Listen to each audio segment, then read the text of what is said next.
Welcome back to another segment of Behind the Scenes of the Waltons. Today I'm going to be talking about all those scenes in the kitchen with all that food.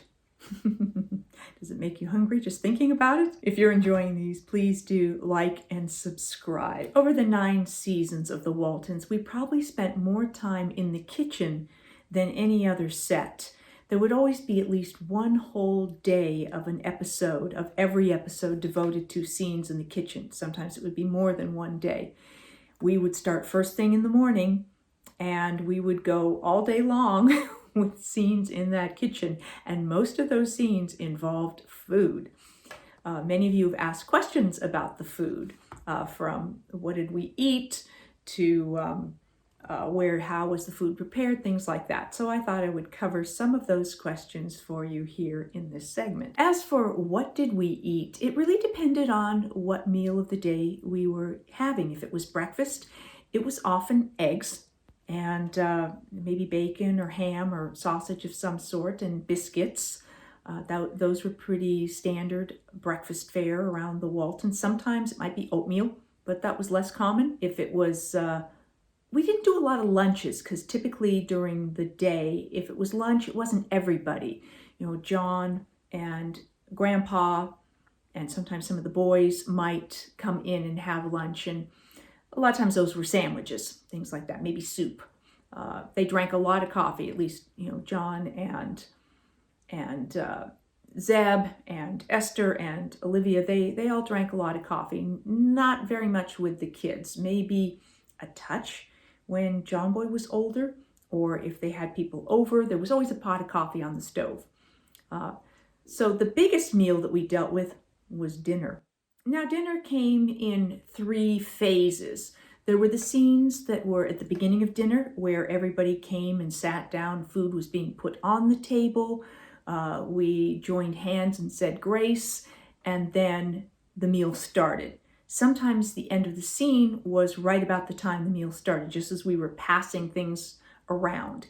In those cases, we typically didn't actually eat. We were more starting to put food on the plates. And oftentimes they would cut right away so that all the food that was on the plates on the table, like the serving platters, weren't disturbed too much and we could do multiple takes without having to replenish the food. Or if something was being carved, sometimes if it was John was going to carve a turkey or a ham or something, just about the time he got there and set to carve, they'd cut so that, because it's hard, you're not going to have a whole bunch of uncarved turkeys. So they wanted to make sure that they had what they wanted before that turkey started getting carved. So those were like the beginning of scenes. Sometimes the scene would then go into us eating. So we'd sit, we'd say grace, we'd start eating, we'd pass things around and start eating. How much we had to eat varied as to how long the scene was. What we had and how much I ate really depended on whether it was something I liked or not, and what time of day it was, how hungry I was. If it was early in the day and it smelled and tasted good, I might be like, oh, hey, I want to eat this. If it was a little later in the day, I'd been eating all day, I might be like picking at the food, moving it around, cutting it, doing things like that to avoid having to actually do a lot of eating, take after take after take. Sometimes a dinner scene was mid-dinner. So we were having a conversation in the midst of a dinner, in which case everybody was sort of eating and less passing things than kind of into eating. So you would already have food on your plate, and then you would, eat as much as you wanted, eat the things you were interested in. Sometimes there'd be a certain degree of passing of food. If it was the end of a meal, then we were pretty much done sitting around. Maybe dishes were being cleared. Quite often the girls were the ones clearing the dishes. So then we weren't really eating. We were pretty much just clearing. So that's sort of the 3 breakdowns of particularly as it applied to dinner. Sometimes we were having dessert. So those were always fun. So you might start to be cutting a pie, or we were mid or just finishing having dessert. As for what we were actually eating, it varied, but there were some pretty common things. We had fried chicken. That was kind of a staple. Sometimes it was made by the property department. Sometimes it was, KFC or something like that had been brought in. Sometimes we had things like stew or soup with bread. There was oftentimes like a loaf of bread that would have been homemade and so thick sliced. Frequently we had mashed potatoes, because I remember people hiding peas in the mashed potatoes. That was kind of a common little thing that happened.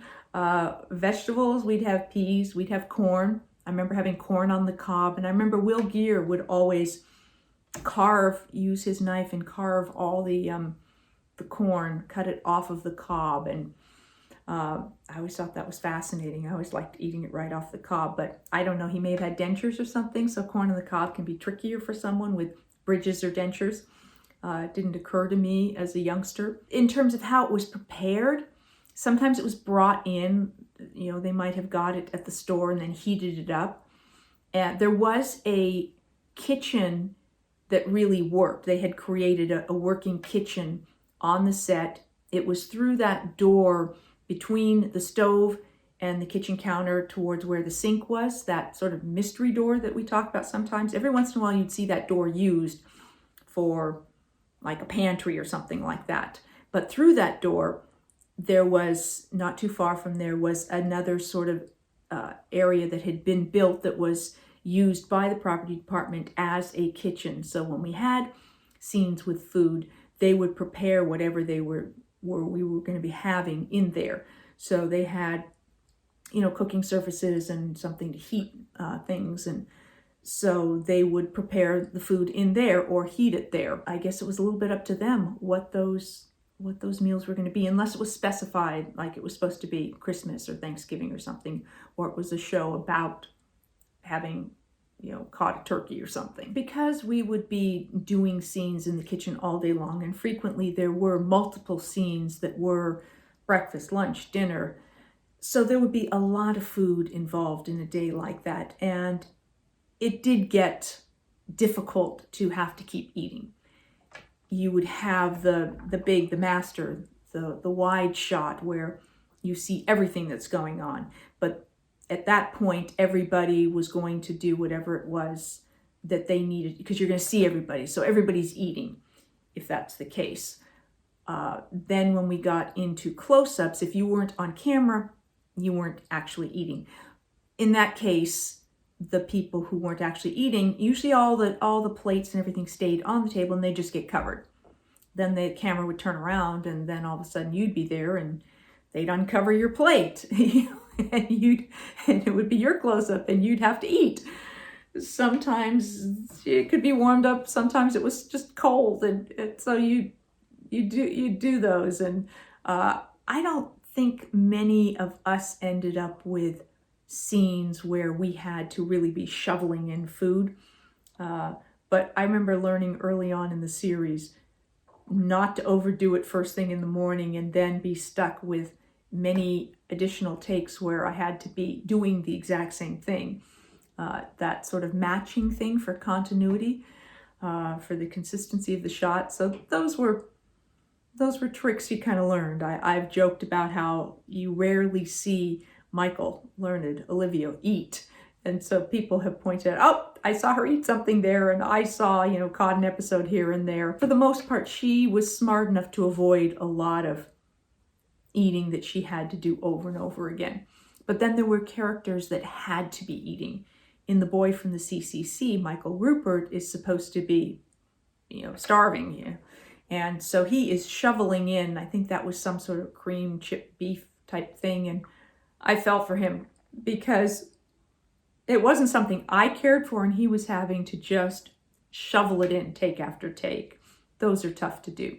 Or in The Spirit, when the mysterious visitor, the German escaped prisoner, he is at the Baldwins. They feed him breakfast, and again, he is like shoveling that food in. So those are tough things for an actor, and some actors struggle with that more than others. Sometimes you may have heard stories about there being buckets so you could spit out food.